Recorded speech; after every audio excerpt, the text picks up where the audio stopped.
Welcome back to the deep dive. You know, I'm sure for many of you, the moment I mentioned Star Trek, the next generation, well, a specific image probably pops into your head. Oh, definitely. Geordi LaForge, right, with the visor.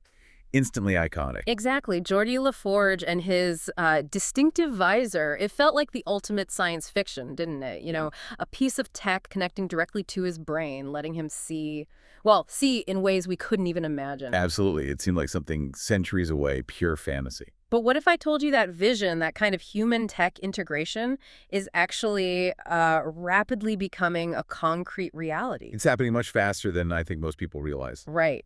So today, we're doing a deep dive into exactly that, how Geordi LaForge's neural technology is making the jump from science fiction to, well, science fact. We'll be looking at the sources you've sent us, unpacking how this tech works, where we stand right now, and the really big implications. Yeah, the implications for human abilities, for society, it's huge. Our mission is to connect the dots for you from that fictional inspiration everyone knows. To the real, tangible breakthroughs happening in labs today, like Neuralink, for instance. Exactly.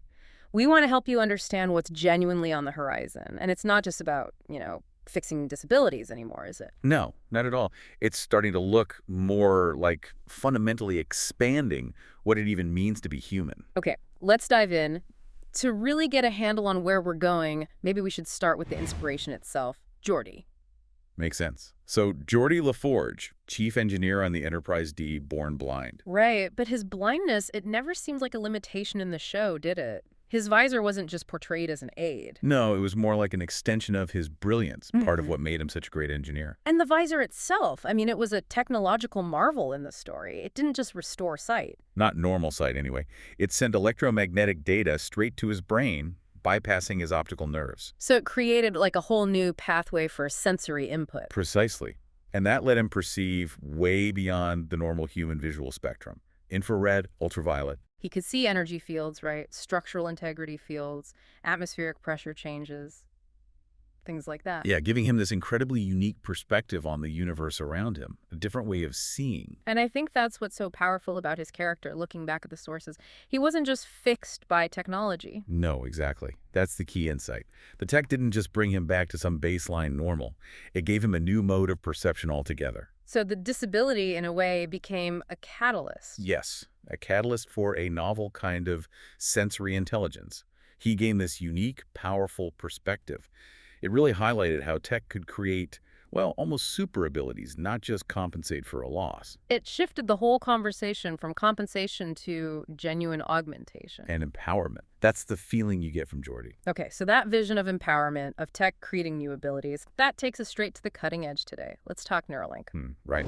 Founded by Elon Musk back in 2016, the stated goal is pretty ambitious. Yeah. Developing these implantable brain-machine interfaces, or BMIs. And they're not just talking about it, they're making some serious strides. I mean, 2024 was a huge year for them, wasn't it? It really was. That first human implant, that got a lot of attention. Yeah, allowing patients who were paralyzed to control, what was it, computer cursors? Keyboards? Cursors, Oh. other devices, yeah. Just using their thoughts. Think about that.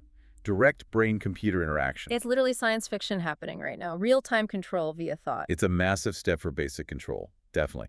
And it immediately makes you ask, okay, what about sensory input? Can we reverse the flow? Which brings us to their blind sight project. Exactly, which sounds so much like Geordi. The ambition here is to restore vision by skipping the eyes entirely. How? By stimulating the brain directly. Precisely, stimulating the visual cortex itself. So it's not just relaying images from a camera, it's about creating the visual signals inside the brain. Like creating an internal pathway for sight, even if the eyes aren't working. That's the idea. Moving beyond visual aids towards an integrated, internally generated sense of vision. It's a fundamental shift. And the connection to Geordi, it's not just us making that link, is it? Musk himself has mentioned it. He has, yeah. Explicitly compared Neuralink's potential to Geordi's visor. He's even talked about future versions potentially allowing users to perceive infrared, UV, maybe even radar. It's pretty striking to hear the person driving this tech openly referencing Star Trek as, like, a benchmark for where it could go. It definitely grounds the ambition. Now, we need to be realistic too. Musk himself has described the current state of visual prosthetics as providing Atari graphics resolution. Okay, so not exactly the rich high-def experience Geordi had. Low resolution, basic shapes, maybe. Something like that. Very rudimentary compared to the fiction. But the key takeaway isn't the current limitation. It's the trajectory. Exactly. It's setting the bar high. And when you look at how quickly tech, especially computing and neuroscience, has advanced, well, that gap between Atari graphics and something much richer might close faster than we think. We're on that exponential curve. Potentially, yes. Yeah. The pace of progress is really the thing to watch. And it's accelerating. But, okay, this tech isn't just about restoring sight or motor control, as amazing as that is. The sources make it clear the potential is much broader. Oh, absolutely. Yeah. It extends to fundamentally augmenting and expanding what humans can do. Like communication. Neuralink talks about bandwidth, right? Yes, dramatically increasing brain-computer bandwidth. They're aiming for megabits per second. Think about how we communicate with tech now: keyboard, mouse, voice. It's slow. Like trying to suck a milkshake through a tiny straw. Huh. Yeah, good analogy. Megabits per second.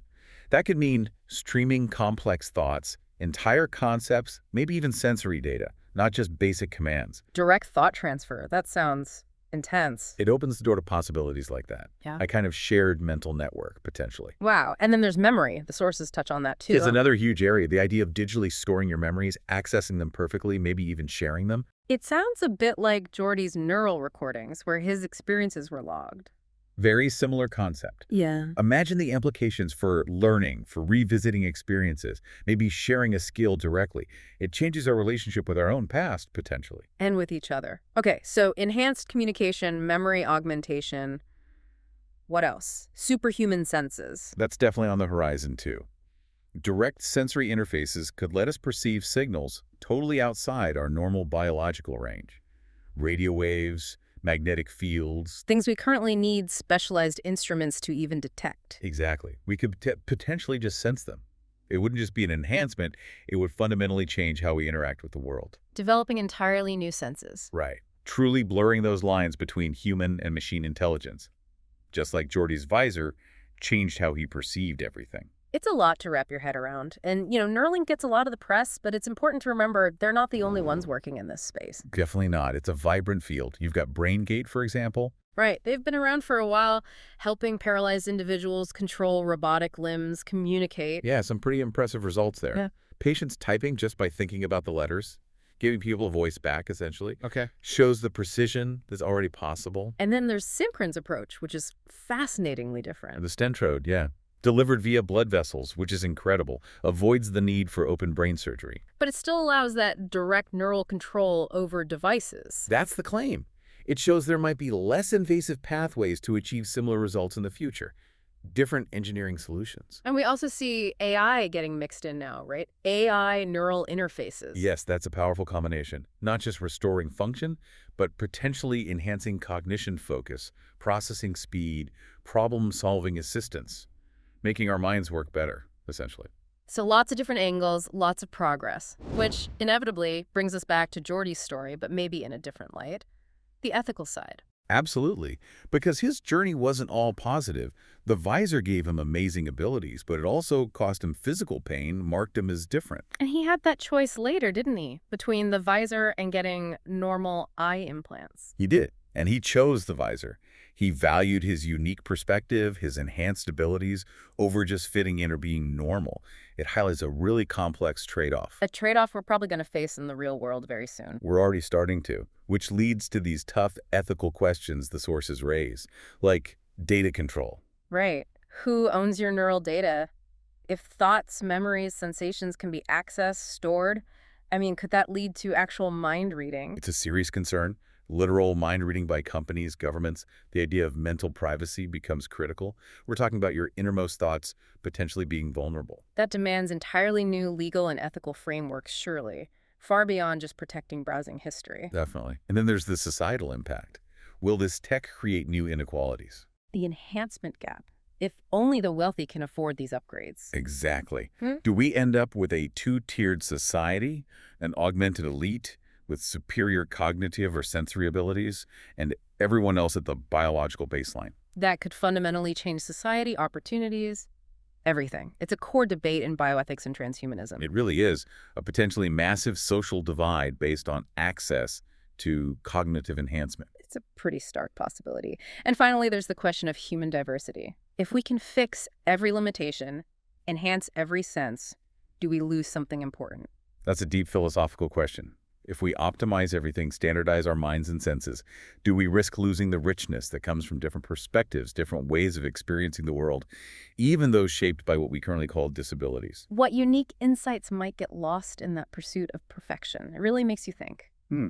So wrapping this all up for you, our listener, what's the big picture? Our deep dive shows this journey from sci-fi to sci-fact is, well, it's happening incredibly fast. Yeah, neural implants are moving from theory to actual tools that can genuinely change human perception and ability very quickly. And that line between assistive tech helping overcome limitations and enhancement tech giving new capabilities, it's not just blurring anymore. It feels like it's dissolving.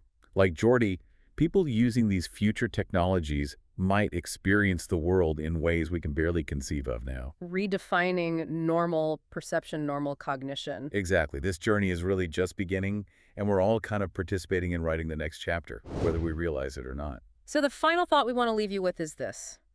As these technologies keep developing, letting us perceive new realities, boost our minds, maybe even share consciousness, what new definitions of human are going to emerge? And perhaps more personally, as these choices become real, how will you navigate a world where your own senses, your own cognitive abilities, might one day be up for redesign? Something to definitely ponder. Thanks for joining us on the Deep Dive.